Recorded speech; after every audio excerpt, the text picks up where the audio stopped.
In the last movie, I took a boring grey apple and I used it as a mat and filled it with a colourful movie.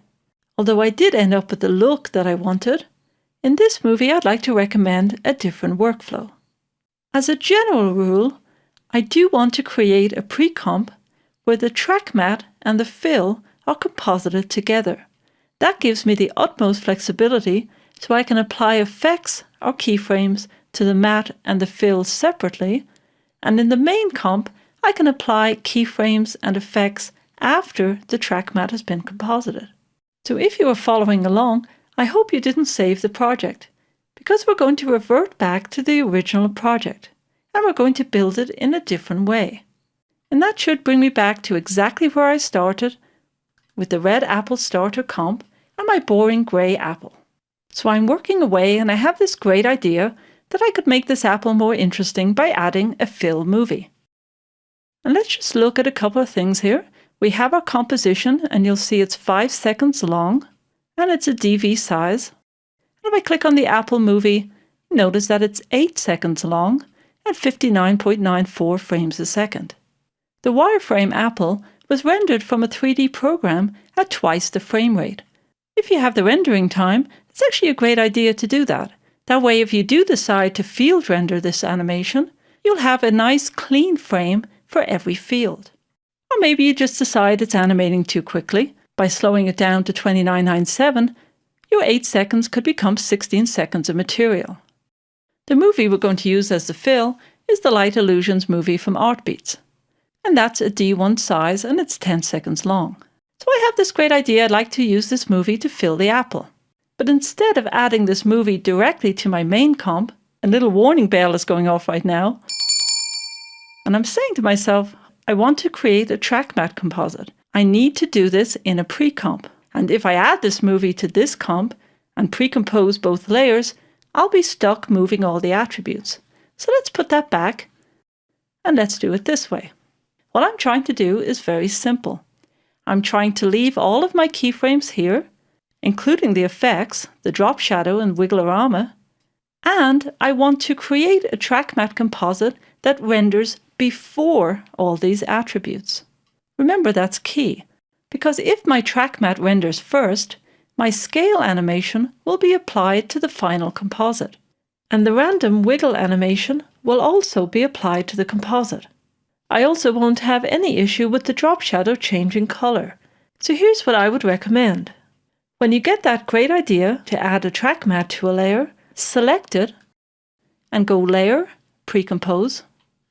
And notice that you now have a choice. You can select either option, Leave All Attributes or Move All Attributes.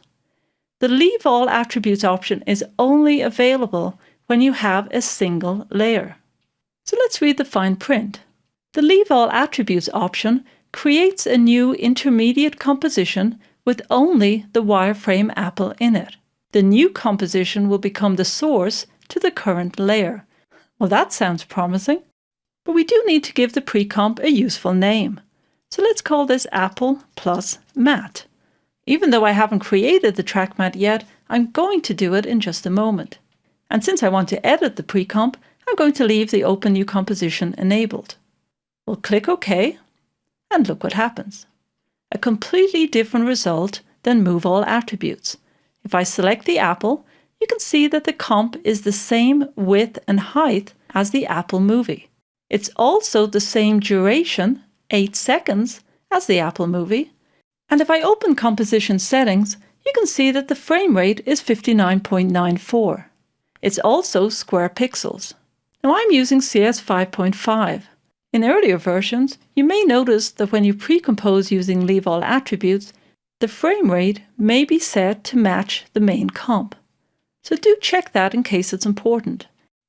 In this case, I don't think it matters that it's 59.94, but just in case I want to run preview, maybe I'll change it to 29.97 so that it will match the film movie. I'll click OK, return to 0, and let's drag in our movie. Again, it's a track mat composite, so we'll want to make sure that the fill is below the mat. And you can see the movie is quite a bit larger, so I can either scale it down and position it to fit, or I could use any of the handy Fit to Comp options under Layer, Transform, Fit to Comp, Width or Height. Let's just try Fit to Comp. There we go. So that's how that's going to line up. And we'll select Alpha Matte. And now the movie will play inside the alpha channel of the wireframe apple. That was easy. We'll go back to our main comp. So here's our apple scaling up with the track matte composite already rendered. The only thing that's a little annoying is every time you pre-compose, it twirls up the twirly. Because I have Wiggle-O-Rama applied, if I press U to see all the keyframes, I see too much information. So I'm going to press E for effects, and then Shift S for scale, and Shift T for opacity. So as you can see, when I pre-compose with Leave All Attributes, all of my keyframes and effects are still in the main comp. Also notice that I don't have a blank area in my layer bar. My pre-comp starts at 1 second, and that synchronizes to frame 0 in my pre-comp. I can see all 8 seconds of the apple. So in the main comp, if I need to use some other part of the movie, it's still there. Or if I decide to make this composition longer, let's say I want to extend it to 6 seconds, I don't have to go down to the pre-comp and make the pre-comp longer. That's another advantage. So I hope you can see that this workflow is a much more straightforward way of adding a track matte when you're in the middle of an animation and you get a great idea.